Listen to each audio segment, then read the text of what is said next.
I walked in and saw my family on the couch, my husband, mom, son and my own sister. "What's wrong?" I asked, fearing the worst. "Mom, sit down," my son said. "You need to accept a new reality.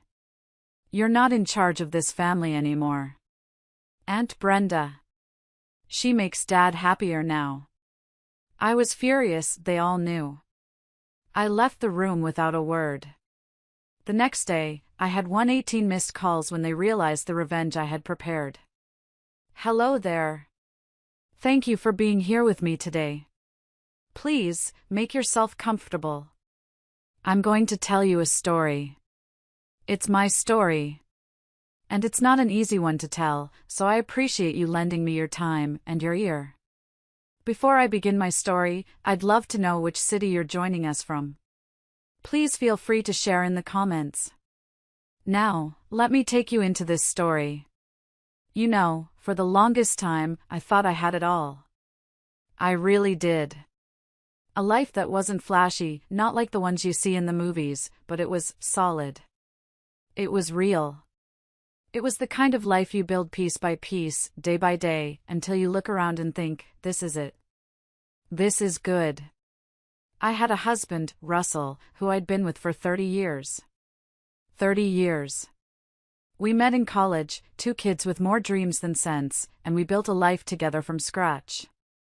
From a tiny, drafty apartment with mismatched furniture to a comfortable home in the suburbs with a son, Leo, who was the absolute, undisputed light of my world. I was that wife, that mom. The one who remembered every birthday, every parent-teacher conference, every doctor's appointment. I was the keeper of our family's rhythm. I knew that Russell liked his coffee with exactly 1.5 sugars, that he couldn't sleep without his favorite worn-out pillow. I was the one who made sure his favorite shirts were always clean and ironed for his business trips, the one who could whip up Leo's favorite mac and cheese from memory, the kind with the baked breadcrumbs on top, just the way he liked it. My life was a tapestry woven from these small, everyday acts of love. And I cherished it. It was my purpose. I truly believed that this foundation of trust and shared history was unbreakable. That love, our love, was enough to protect me, to protect my dignity. I was wrong. My name is Lorraine, and this is the story of how my entire world was built on a lie. It's a story of betrayal, a betrayal so deep and so personal that it forced me to become someone I never imagined I could be. It all started so quietly, as these things often do. Not with a bang, but with a whisper.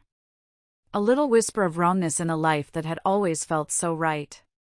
It was a Tuesday afternoon in early spring. I remember the sun was streaming through the kitchen window, catching the dust motes dancing in the air.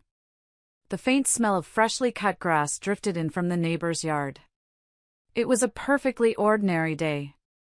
I was sitting at our old oak table, the one we bought at a flea market when we were first married, its surface scarred with the history of 30 years of homework and family dinners. I was doing the monthly bills. Just a normal, boring chore. I had a system. I'd sort them into piles, utilities, mortgage, credit cards, and pay them one by one. As I opened the statement for our shared credit card, my eyes scanned the list of charges. The grocery store, the gas station, Leo's new soccer cleats, and then a line item that made me pause. $250. The Grand Regency Hotel. I frowned, tapping the paper. The Grand Regency was a fancy hotel downtown, the kind people used for romantic getaways or big corporate conferences. We hadn't been there. I would have remembered a $250 night at the Grand Regency. I thought back over the last month, picturing the calendar in my head. There was nothing. No anniversaries, no special occasions. Just the steady, predictable rhythm of our lives. When Russell came home that evening, the smell of garlic bread already filling the house, I decided to bring it up. I didn't want to be accusatory. I just wanted an explanation. I waited until after dinner, after we'd cleared the plates and Leo had gone up to his room to do his homework. We were sitting in the living room, the TV murmuring in the background. "Hey, honey," I said, folding the laundry on the couch. A funny thing on the credit card bill this month. He looked up from his newspaper, peering at me over his reading glasses. Oh yeah? What's that? There's a charge from the Grand Regency downtown. From a couple of weeks ago. Do you remember what that was for? I watched his face carefully. There was no flicker of panic, no hesitation. He just blinked, then a look of recognition dawned. Oh, that. Right. The company booked a block of rooms for that marketing summit. A bunch of the executives from out of town flew in. I had to go down there for a dinner meeting one night. He folded his paper and set it aside. Don't worry about it, the reimbursement check is already on its way. I probably just forgot to submit the expense report right away. It sounded so plausible. So simple. It was a perfectly reasonable explanation. And I wanted to believe him. I was a wife who trusted her husband. That was the cornerstone of our entire marriage. So, I nodded. Oh, okay. That makes sense. I tucked the bill back into its envelope and put it in the paid pile. But as I went to sleep that night, lying next to him in our bed, I couldn't shake the feeling that something was off. It was just a little thing, a tiny detail. But it was a thread, and if I pulled on it, I was terrified that my whole world might unravel. So I didn't. I told myself I was being silly, that 30 years of marriage had earned him the benefit of the doubt. But I couldn't shake the feeling that the ground beneath my feet had just shifted, ever so slightly. That little seed of doubt started to grow over the next few months, watered by small, strange moments that just didn't add up. My sister, Brenda, started coming over more often. Which, on the surface, should have been a wonderful thing. We were sisters, only 2 years apart, and had always been close. Or so I thought. But her visits started to feel different. She'd always show up on weekdays, usually on a Wednesday, when she knew Leo was at school and I was at my part-time job at the local library. I'd come home early one day, my shift ending unexpectedly, to find her car in the driveway. When I walked in, I found her and Russell in the kitchen, leaning against the counter, laughing intimately over a half-empty bottle of wine. The air was thick with a kind of comfortable familiarity that felt exclusive, like an inside joke I wasn't a part of. They both jumped a little when I walked in, their smiles freezing for a split second before becoming overly bright, overly welcoming. "Lorraine!" Brenda chirped, rushing over to hug me. "I just popped by to see if you had any extra flour for the bake sale." Russell and I got to talking. "Yeah," Russell added, swirling the wine in his glass. "Brenda was just telling me the funniest story about her neighbor."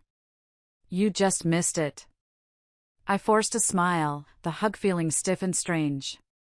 "Oh, well, the flour's in the pantry, you know that." But the excuse felt thin, flimsy. And the way they looked at each other when they thought I wasn't watching, it was a look that passed between them that was more than just brother-in-law and sister-in-law. Then there were the phone calls. Russell had always been a bit attached to his phone, but now it was like an extension of his hand. He'd be on it constantly, smiling and texting, but the moment I walked into the room, he'd quickly lock the screen and put it face down on the table. "Just a work thing," he'd mutter if I asked. Once, his phone buzzed late at night after we'd gone to bed. He snatched it off the nightstand so fast, I barely saw the screen light up. He got out of bed and went into the bathroom to take the call, closing the door softly behind him. I lay there in the dark, staring at the ceiling, my stomach in knots. Our own mother, Beverly, seemed to be in on it too, in her own subtle, manipulative way. During our weekly Sunday dinners, which were a mandatory tradition, she'd make these little comments that felt like tiny, targeted digs. "Lorraine, you should let Russell have some fun," she'd say if I mentioned he'd been out late with clients twice that week. "A man with his kind of pressure at work needs an outlet. Don't be one of those controlling wives." Another time, when I mentioned Brenda seemed to be spending a lot of money lately on new clothes, my mother just smiled thinly and said, "Well, it's nice to see her enjoying life." A woman should take care of herself. The underlying message was always there: Russell and Brenda could do no wrong, and if I had a problem with it, the problem was me. I felt like I was going crazy. I tried to bring it up with Russell once, gently. We were in the car, driving home from a movie. "It seems like you and Brenda are spending a lot of time together lately," I said, trying to keep my voice light. He shot me a look of pure indignation. "She's your sister, Lorraine. Are you saying I can't be friends with my own sister-in-law? My God, you're getting paranoid in your old age." The conversation was shut down. I was the paranoid one. The insecure one. The controlling one. They were so united, a solid wall of denial that made me question my own sanity. I started to pull back, to watch from the sidelines, feeling like a stranger in my own home. I was still making the mac and cheese and ironing the shirts, but the joy was gone. It was just motion, a hollow routine I performed while a storm gathered inside me. The worst part was the loneliness. To be surrounded by your family, your husband, your sister, your own mother, and feel utterly, completely alone, it's a cold, hollowing feeling. I was clinging to the hope that I was wrong, that this was all just a terrible misunderstanding. But deep down, I think I already knew. I just wasn't ready to face it. The moment the illusion shattered wasn't dramatic. It wasn't a scene from a movie. There was no screaming match, no door slamming. It happened on a quiet Thursday night. The house was peaceful. Russell was watching a game in the den, and I was in the kitchen, trying to find a recipe for a lemon meringue pie I wanted to make for the weekend. My old cookbook was falling apart, so I decided to look it up online. Leo was in the living room, doing his history project on my tablet. Our old desktop computer had finally given up the ghost a few weeks prior. "Hey sweetie," I called out. "Can I borrow my tablet for a few minutes? I need to look something up." "Sure, Mom," he said. A few minutes later, he came into the kitchen and handed it to me, before heading upstairs. As I took it, I saw that an instant messaging app was open on the screen, something I rarely used. And at the top of the conversation list was a group chat with a name I'd never seen before, The Confidants. My heart gave a strange little flutter. Curiosity got the better of me. Who were these confidants? I tapped on the group name, and the participants were listed right there: Russell, Brenda, and Beverly. My husband, my sister, and my mother. My blood ran cold. My hands started to tremble. This had to be a mistake. Maybe it was for planning a surprise party for me? My birthday was a few months away. It was a desperate, flimsy hope, and I knew it. With a deep, shuddering breath, I started to scroll up. The conversation stretched back for months. And as I read, the world I knew, the life I had built, the very foundation of my identity, crumbled into dust around me. It was all there. In black and white. Vile, irrefutable proof. "Brenda, he's taking me to that steakhouse Friday. Just tell her you're working late." My breath hitched. My hand flew to my mouth to stifle a sob. That was our anniversary steakhouse. The place Russell had proposed to me 31 years ago. A place I thought was sacred to us. Russell, done. She won't suspect a thing. She's too busy planning Leo's birthday party to notice anything. A wave of nausea washed over me. I had spent weeks planning that party, staying up late to hand-make decorations, wanting every detail to be perfect for my son, while he was using my love for our child as a cover for his sordid little trysts. I felt dizzy. I had to sit down at the kitchen table, the screen of the tablet glowing with betrayal. I kept scrolling, my eyes burning, forcing myself to absorb every poisonous word. They joked about a sweater I had bought him for Christmas. They mocked my taste in movies. They laughed about a time I'd gotten a flat tire and had to call him for help, a memory I had thought was a sweet example of him being my hero. To them, it was a joke about my incompetence. And then, the message that broke me. the one that turned the knife. It was from my own mother. Beverly, just be careful, you too. We can't have her finding out before we secure the inheritance from your father's estate. Once that's settled and we have control of the trust, she'll have no choice but to accept the new reality. Inheritance. My father, who had passed away 2 years prior, had been a careful, successful man. He had left me a significant sum, along with the paid-off house we were living in, which had been in our family for generations. They weren't just betraying me emotionally. They were actively plotting to steal my financial security, my legacy from my dad. This wasn't a passionate mistake. This was a cold, calculated conspiracy. In that moment, sitting in the dim light of my once happy kitchen, the old Lorraine, the trusting, loving, forgiving Lorraine, died. She evaporated, leaving behind something cold, hard, and sharp. The grief was immense, a physical weight on my chest that made it hard to breathe, but underneath it, a different feeling was beginning to smolder. It was rage. A pure, clean rage that burned away the confusion and the self-doubt. They thought I was a pushover. They were about to find out what happens when you push someone too far. The days that followed were a blur of calculated numbness. I moved through my life like a ghost, an actress playing the part of myself. I performed my duties with a chilling precision. I made breakfast, the clinking of the silverware sounding unnaturally loud in the silent kitchen. I packed Leo's lunch, a little note tucked inside just like always, my handwriting the only thing that didn't feel like a lie. I kissed Russell goodbye in the morning, the touch of my lips on his cheek feeling like ash, a phantom gesture from a life that was no longer real. But inside, I was a different person. My mind, which used to be filled with grocery lists and PTA meeting reminders, was now a whirlwind of planning, of piecing together the true extent of their deception. The rage was a constant, low hum beneath the surface, a furnace that kept me going. The final, brutal confirmation came from the one person who never meant to hurt me, my son. The final nail in the coffin of the family I thought I knew. It was a Saturday morning, a few days after I'd discovered the group chat. The weather was beautiful, one of those perfect autumn days. We were in the backyard, planting some new tulip bulbs for the spring. It was a ritual we had, a small tradition. Leo was digging in the dirt, his face smudged and serious as he carefully placed a bulb in the hole he'd made. Out of nowhere, he looked up at me with his big, innocent eyes, the same color as mine, and said, "Mom, why does Dad play the secret wrestling game with Aunt Brenda?" I froze, the small trowel falling from my hand and landing with a soft thud on the grass. My voice, when I found it, was a strained whisper. What game is that, sweetie?" "You know," he said, matter-of-factly, as if discussing a cartoon.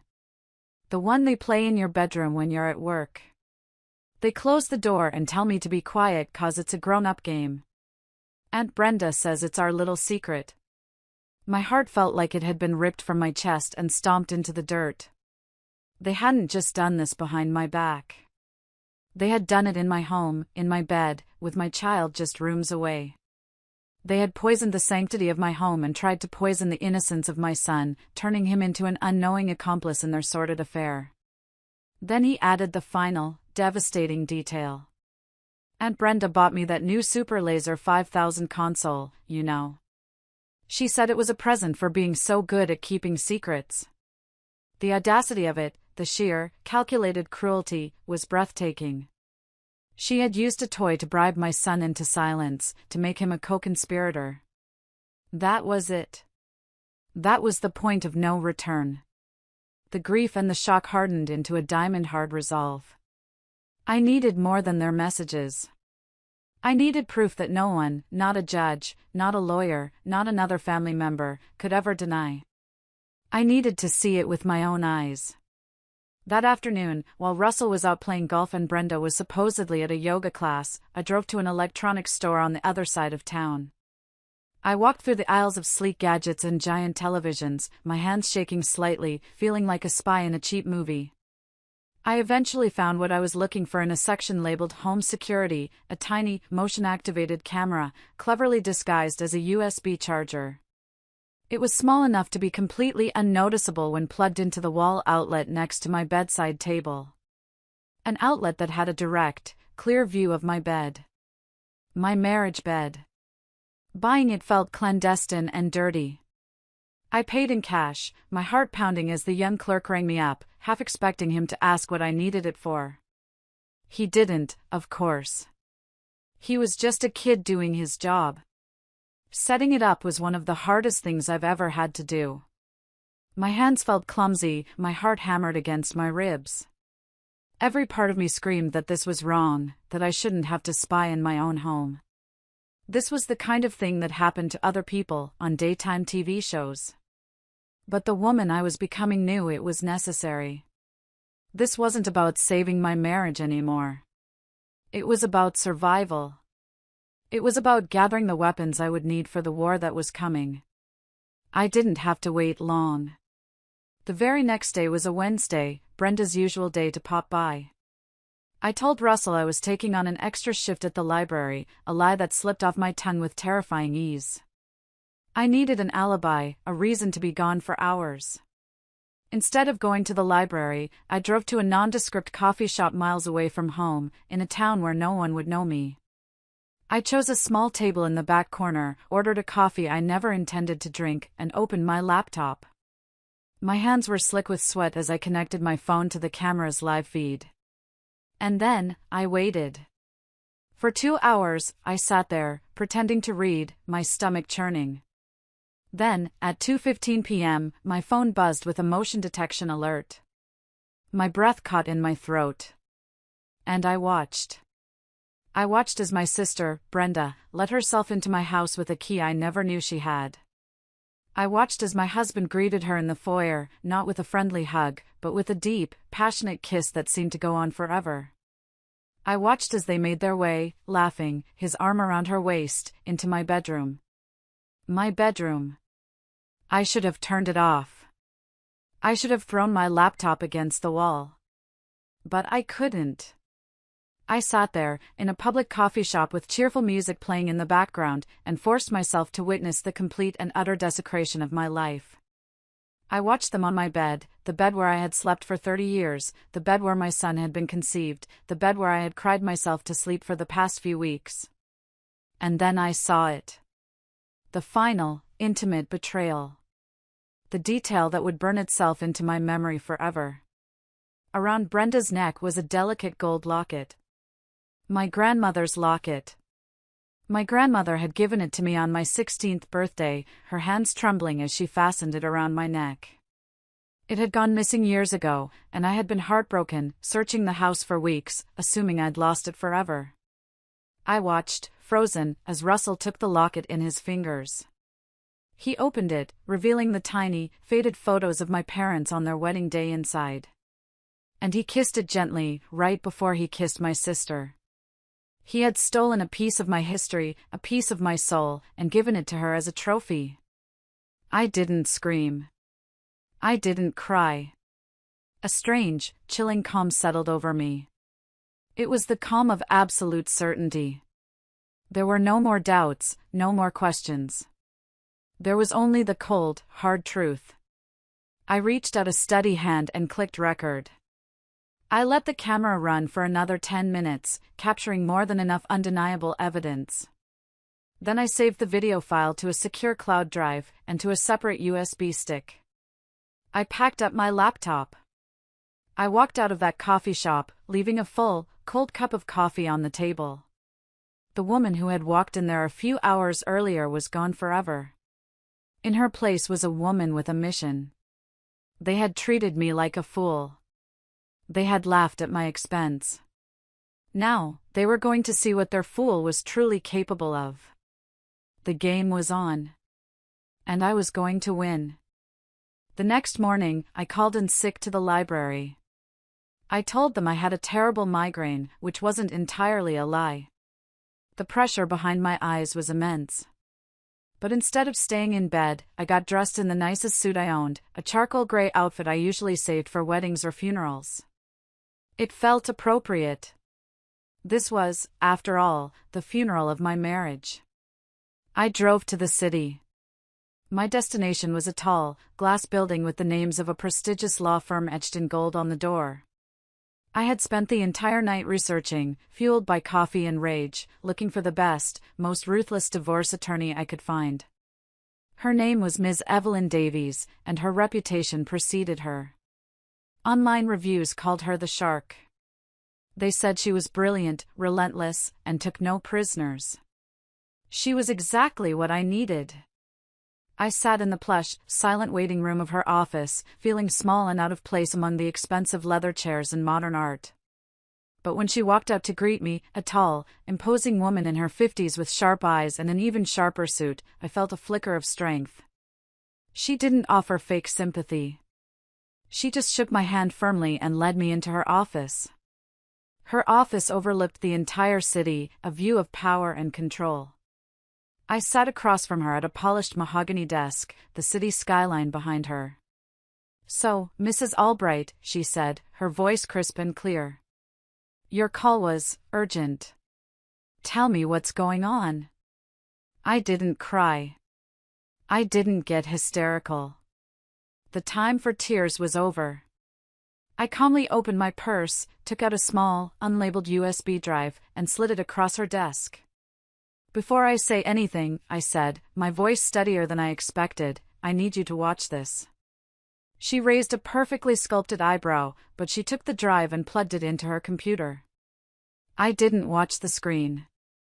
I watched her face.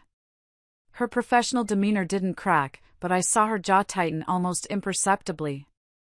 I saw her eyes narrow into slits. When the 10-minute video was over, she closed the laptop with a soft click and turned her full attention to me. "I see," she said, her voice now laced with a cold fury that mirrored my own. "Please, continue." And so I did. I laid out everything. I gave her the printouts of the group chat, hundreds of pages of their vile correspondence. I gave her the bank statements I had secretly copied, highlighting the unexplained withdrawals and the transfers to a secret account in Russell's name. I told her about my father's inheritance, the house that was legally mine, and the suspicious second mortgage that had been taken out against it 6 months ago, a document I had found in Russell's desk that bore a clumsy, forged version of my signature. When I finished, she leaned back in her chair and steepled her fingers, looking at me for a long moment. The silence stretched on. "Lorraine," she finally said, her voice dropping, becoming more serious. "I want to be very clear. This is not just an infidelity case. This is a coordinated, systematic campaign of financial and emotional abuse. What your husband, your sister, and your mother have done, it's not just wrong, it's criminal. We have them on bank fraud, conspiracy to defraud, and forgery. This goes far beyond a simple divorce." Hearing my deepest fears validated by this powerful, intelligent woman felt like a dam breaking inside me. The weight I had been carrying alone suddenly felt a little lighter.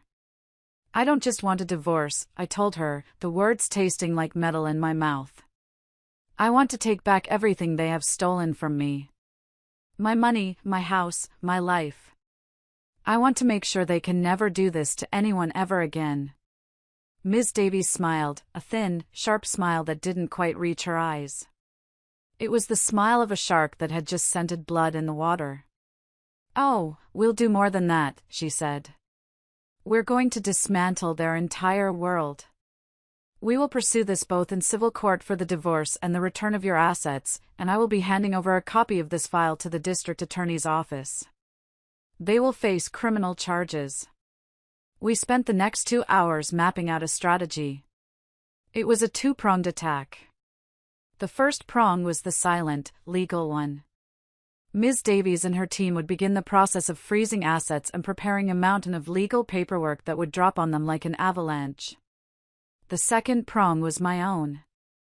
I told her I couldn't just let this play out in courtrooms. I needed to confront them.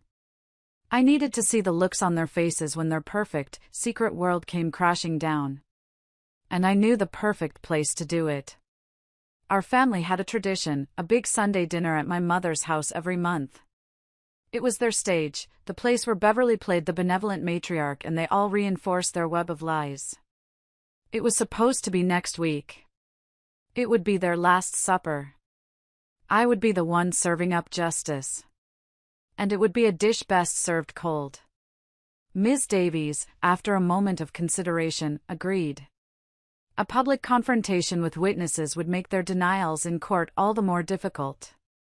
For the next week, I became the greatest actress of my lifetime. I went home and I played the part of the happy, oblivious wife. It was the most excruciatingly difficult performance of my life. I smiled when Russell walked in the door. I made his favorite dinner, pot roast. I asked him about his day and listened to his lies with a serene, interested expression on my face.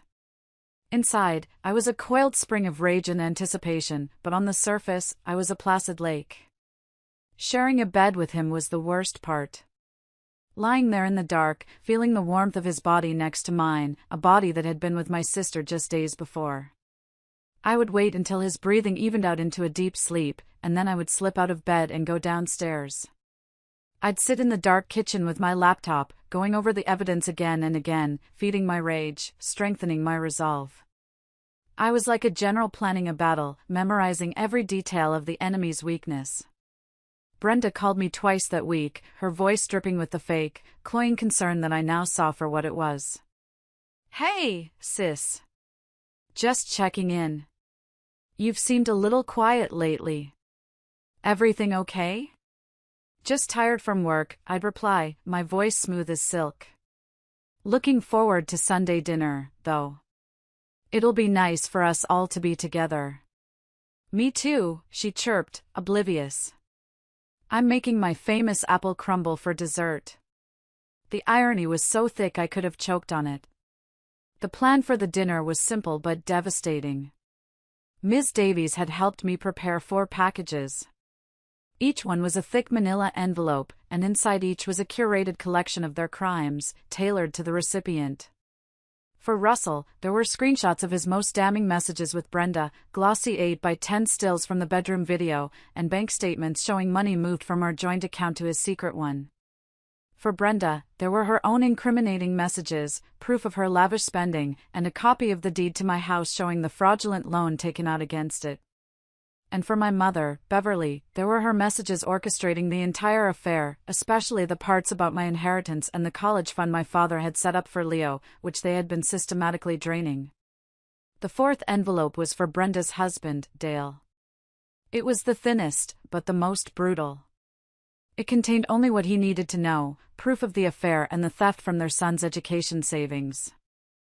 The day of the dinner, I made sure Leo had a sleepover arranged at his best friend's house. I dropped him off that afternoon with a hug that lasted a little longer than usual. "I love you more than anything in the world, you know that, right?" I whispered into his hair. He just grinned, told me I was being weird, and ran off to play with his friend. I would not have my son witness the carnage that was about to unfold. As I got ready that evening, I looked at myself in the mirror. The woman looking back at me was different. The softness around her eyes was gone, replaced by a steely glint. The perpetual worry line between my brows had smoothed out, replaced by a look of grim determination. I chose my outfit carefully, a simple, elegant dark blue dress. I wanted to look composed, in control. I was not a victim about to be thrown to the wolves. I was the hunter, and the trap was set.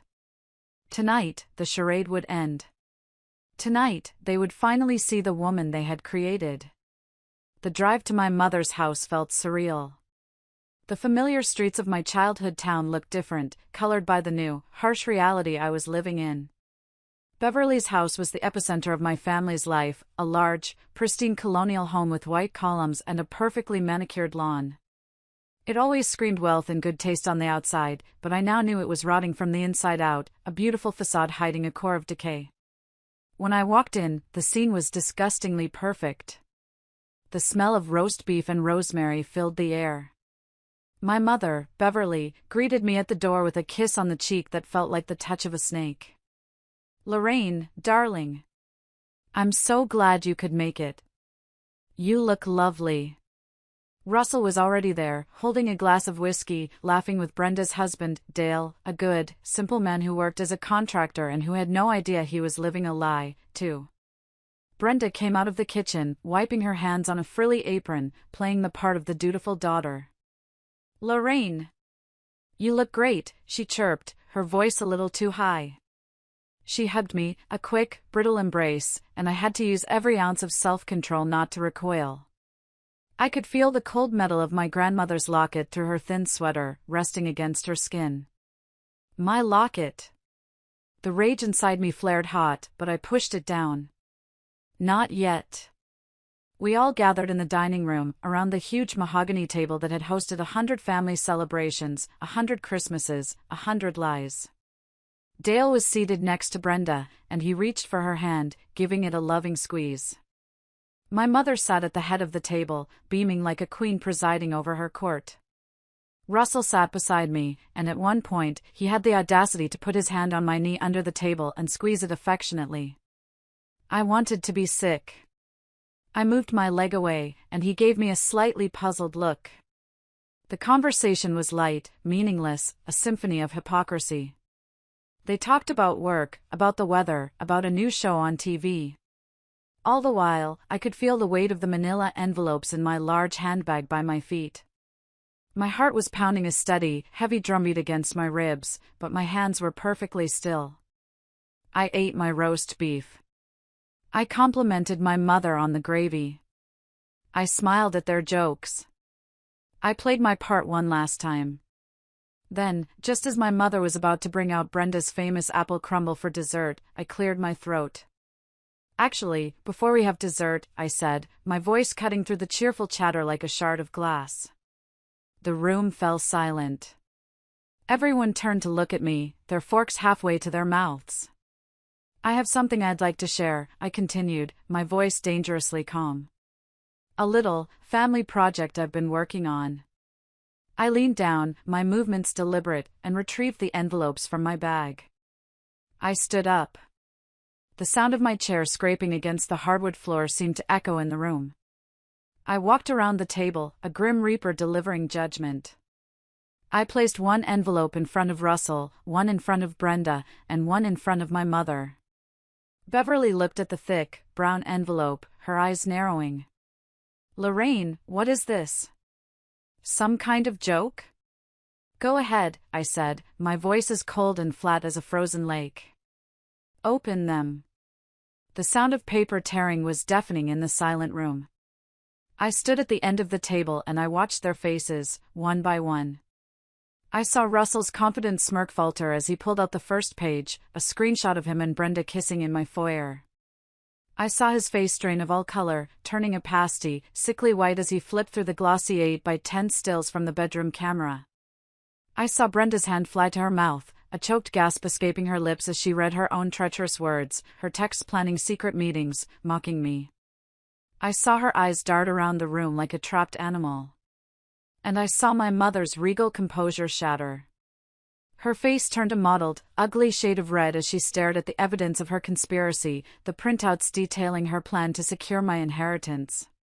Dale, utterly confused, looked from his wife's horrified face to me. "Lorraine, for God's sake, what's going on?" I had an envelope for him, too. I walked over and handed it to him, my eyes soft with a pity I only felt for him. "I think you deserve to know, Dale. You're part of this family, too." He opened it. His face, as he read, went through a rapid, terrible transformation. Confusion turned to disbelief, disbelief to dawning horror, and finally, to a look of such profound, gut-wrenching pain that I almost looked away.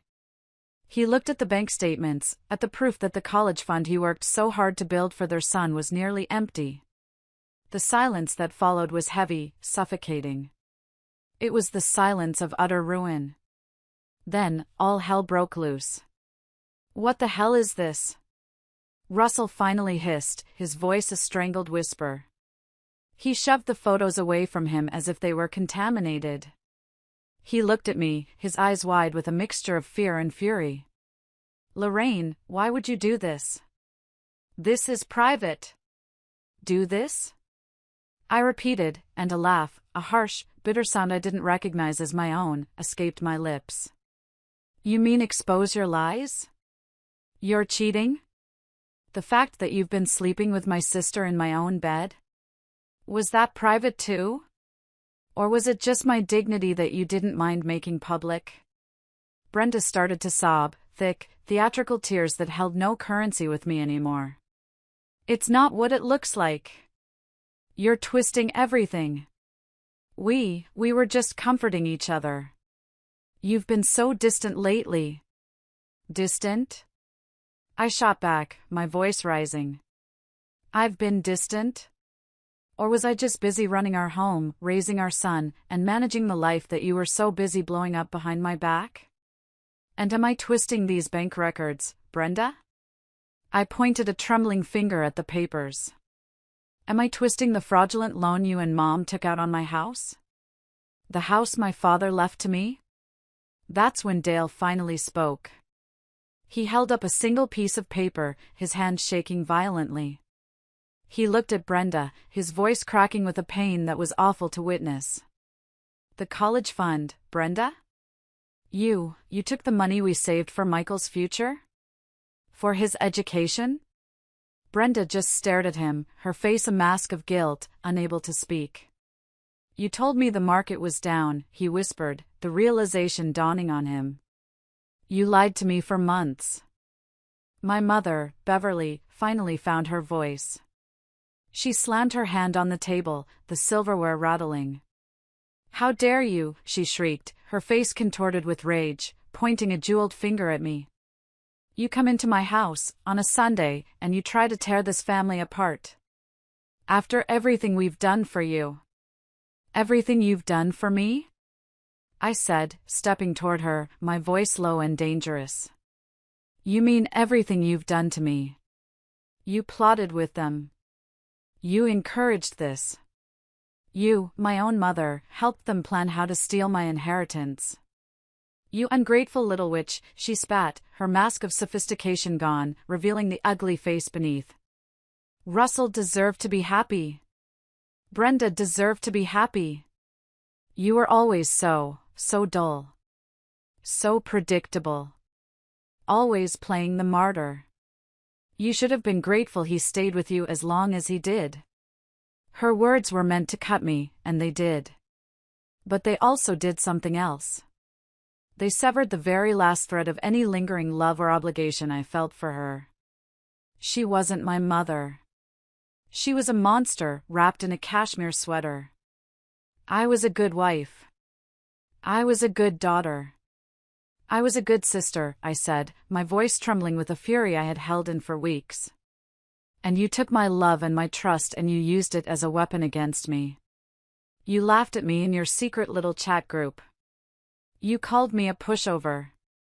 I leaned in close, my eyes locked on hers. Well, the pushover is done being pushed. It was at that moment, in the middle of the shouting and the crying, that Brenda snapped. Maybe it was the guilt, or the terror of being exposed, or the sight of her own husband looking at her with pure, unadulterated contempt. She let out a guttural scream, a sound of pure animal rage, and she lunged across the table at me. Her nails clawed at my face, and I stumbled back, a sharp sting erupting on my cheek. She came at me again, grabbing a handful of my hair, shrieking, "You ruined my life. You ruined everything." A primal instinct I never knew I possessed took over. I wasn't the quiet librarian anymore. I was a cornered animal fighting for its life. I pushed her back, hard, breaking her grip. She tripped over a dining chair and went sprawling onto the floor with a crash. The room descended into utter chaos. Russell and Dale rushed forward to pull us apart, both shouting. My mother was screaming hysterically about calling the police. Dale managed to grab a thrashing, hysterical Brenda and haul her to her feet, while Russell stood between us, his hands up as if to ward me off. "Lorraine, stop. This is insane. Look at what you're doing." I stood there, breathing heavily, my hair a mess, a stinging scratch on my cheek. I looked at the wreckage around me, my weeping sister, my terrified husband, my apoplectic mother, and Dale, whose entire world had just been detonated. The beautiful dining room was a war zone. The roast was getting cold. The apple crumble would never be served. And I had started the war. I want to stop here for just a second.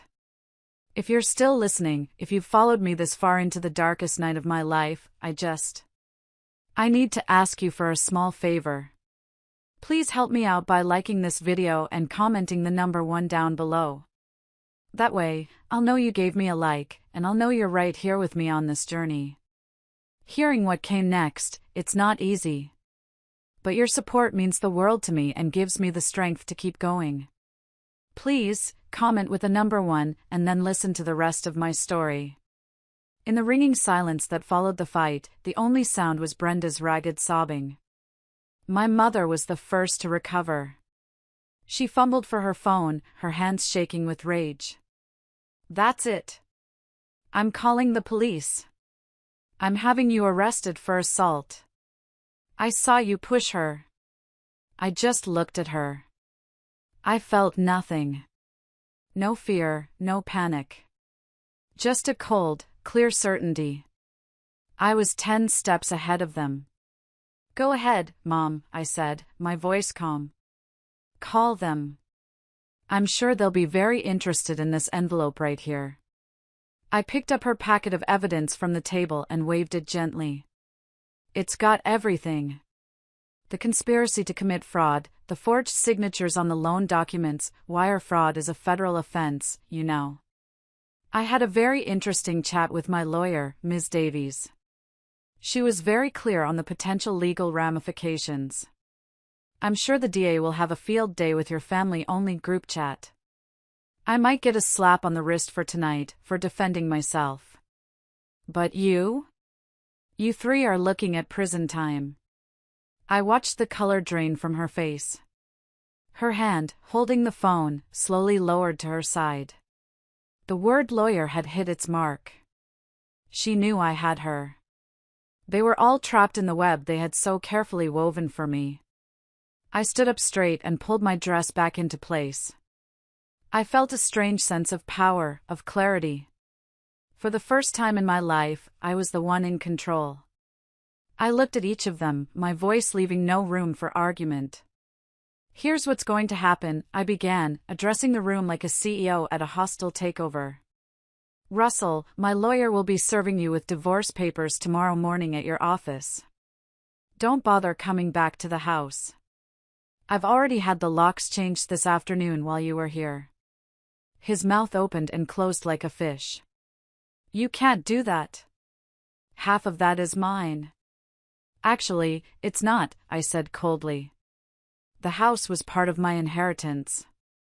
And as for our other assets, Ms. Davies has already filed an emergency motion to have them frozen, pending the investigation into the significant funds you've been embezzling from our joint accounts. You'll be lucky if you walk away with your golf clubs." I turned to my sister, who was now being held up by Dale, looking at me with pure hatred in her red-rimmed eyes. "Brenda, I suggest you get a very good lawyer. Because not only am I suing you civilly for your part in the fraudulent loan, but Dale here seems to have his own case against you for emptying your son's college fund." Dale just nodded numbly, holding his wife at arm's length as if she were poison. "And that locket around your neck," I added, my voice dripping with ice. "It was a gift from my grandmother. I'll be expecting it back."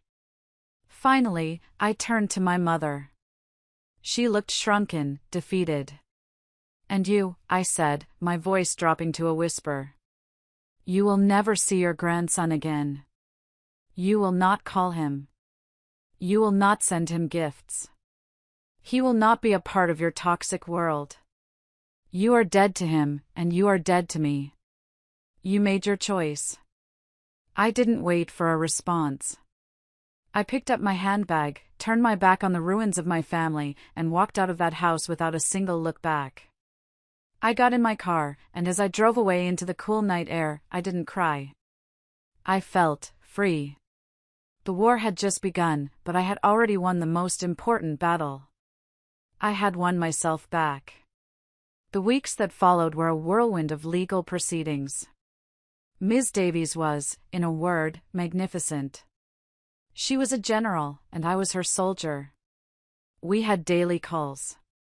We met in her office to go over strategy. She filed injunctions, restraining orders, and motions with dizzying speed. My mother, Russell, and Brenda hired a lawyer who tried to paint me as an unstable, vengeful woman, but the mountain of evidence I had was irrefutable.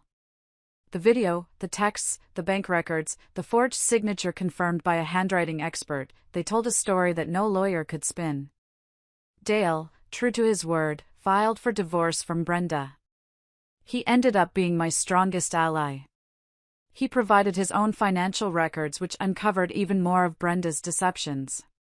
It turned out she had been stealing from him for years, funding a lavish lifestyle of secret shopping sprees and spa days with Russell, all while telling Dale they were on a tight budget. He moved out of their house and fought for, and won, sole custody of their son. I felt a deep sadness for him. He was another innocent casualty in their selfish war. We spoke on the phone a few times, two survivors of the same shipwreck, offering each other quiet support. The financial fallout for them was catastrophic. The court froze their assets pending the fraud investigation. Beverly's reputation in her high society circle was destroyed when word got out. Russell was fired from his high-paying executive job when his company's board learned he was under investigation for fraud. Turns out they have a strict ethics clause and didn't appreciate the bad press. He had been on track for a huge promotion, but now he was unemployable. They lost everything because they were greedy. They wanted what was mine, and in trying to take it, they lost everything that was theirs. The custody battle for Leo was the hardest part. That was the only front where I felt true fear. Russell and my mother tried to use the fight at the dinner against me, claiming I was a violent and unfit mother. Their lawyer brought it up in a deposition, a long, grueling meeting in a sterile conference room. Mrs. Albright, their lawyer sneered, "Is it true that you physically assaulted your sister?" Before I could answer, Ms. Davies slid a document across the table. "It's true my client defended herself after being physically attacked. But perhaps you'd be more interested in these. They're text messages between your clients, dated the week before the dinner, in which they explicitly discuss a plan to provoke my client into an outburst they could then use against her in a divorce proceeding." The opposing lawyer's face went pale as he read. The judge, when we presented it in a closed hearing, was appalled. I was granted sole custody of Leo. Russell was allowed only supervised visitation, twice a month, at a neutral facility. The supervisor's report from their first visit said it all. Russell spent the hour trying to convince Leo that I was the bad guy, that I had broken up the family. Leo, my smart, perceptive boy, just looked at his father and said, "You're the one who played the secret game with Aunt Brenda.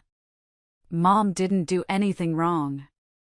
After that, Russell's visits became shorter and less frequent. He couldn't face the truth in his own son's eyes. With the legal battles mostly settled, I knew Leo and I couldn't stay in that town. The house was no longer a home, it was a crime scene filled with the ghosts of a life that had been a lie. The courts had affirmed that the house was solely mine, part of my inheritance, and ordered Russell and Beverly to repay the fraudulent loan. I decided to sell it. I hired a realtor and held an estate sale. I sold the expensive furniture they had bought with my money. I sold the fancy china we never used. I watched as strangers walked through the rooms of my life, picking over the remnants. It was painful, but it was also liberating. I packed up only what truly mattered: boxes of photos, Leo's childhood drawings, my grandmother's cookbooks, and the few keepsakes that weren't tainted by their lies. The day the moving truck came, I took one last walk through the empty house. The rooms echoed with silence. I felt a pang of sadness for the woman who had been so happy here, so blissfully unaware. But I didn't regret leaving. I was closing a chapter. We moved 3 states away, to a small coastal town where nobody knew our names, where we could breathe again. We found a little 2-bedroom apartment with a big balcony that had a view of the ocean. It was smaller, less grand than our old house, but it was ours. It was honest. The first few months were hard. the quiet was the loudest thing. There were days I'd just sit on the floor of our new living room, surrounded by boxes, and feel a wave of grief so profound it took my breath away. I wasn't just grieving my marriage, I was grieving my sister, my mother, the entire family I thought I had. I had to learn how to be alone. I had to go to the grocery store and buy for 2 instead of 3. I had to learn how to fix a leaky faucet by watching online tutorials. I had to rebuild my life from the ground up, not just for me, but for Leo. We started small. We found a new school for him, and after a rocky start, he began to make friends. I got a part-time job at the town's quaint little bookshop, surrounded by the comforting smell of old paper and new stories. We took long walks on the beach after school, watching the waves crash against the shore, letting the salt air wash away the memories. We started new traditions. Friday night was pizza and a movie, cuddled on the couch under a warm blanket. Sunday morning was for making pancakes together, getting flour all over the kitchen. Slowly, painstakingly, we began to build a new life, a new definition of family, one based not on lies, but on the simple, unbreakable bond between a mother and her son. The final legal chapter closed about a year after we moved. The divorce was finalized.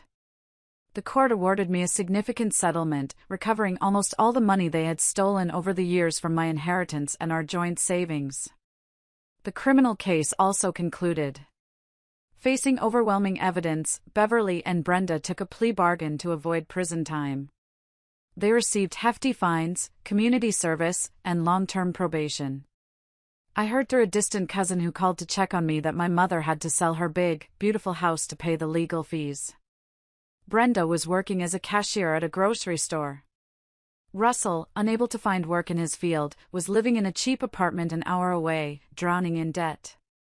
The universe has a funny way of balancing the books. One day, an unexpected letter arrived, forwarded from my old address. It was from Russell. It was long, 10 pages, handwritten, rambling, and stained with what looked like tears. It was full of self-pity. He said he was sorry, that he'd made a terrible mistake, that he missed me and Leo every day. He blamed Brenda for seducing him, he blamed my mother for encouraging him, he blamed his stressful job, he blamed everyone but himself. At the end, he asked if I could find it in my heart to forgive him, if maybe we could talk.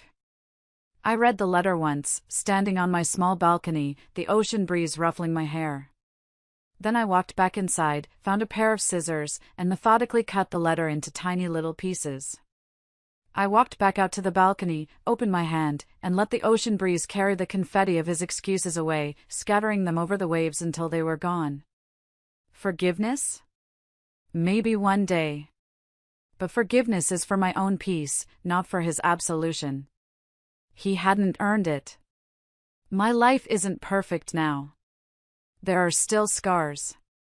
There are days when a sad song on the radio will make my chest ache, or when I see a happy family that looks like mine used to, and I feel a pang of loss for the lie I once believed in. But the scars are a part of my story, a reminder of the strength I never knew I had. Leo is thriving. He's a teenager now, tall and funny, with a good heart. He's on the soccer team. He has a crush on a girl in his science class. He is happy. He is safe. And me? I'm happy too.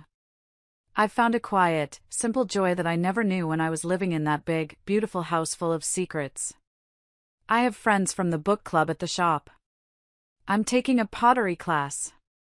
I'm learning how to be just Lorraine, not someone's wife or daughter, but my own person.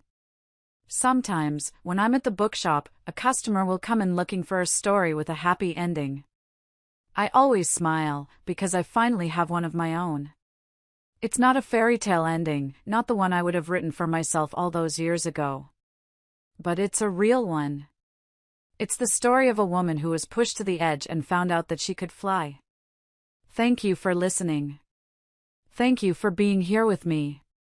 If my story has touched you in any way, if it has made you feel less alone, or given you a bit of strength, please share it with someone who might need to hear it.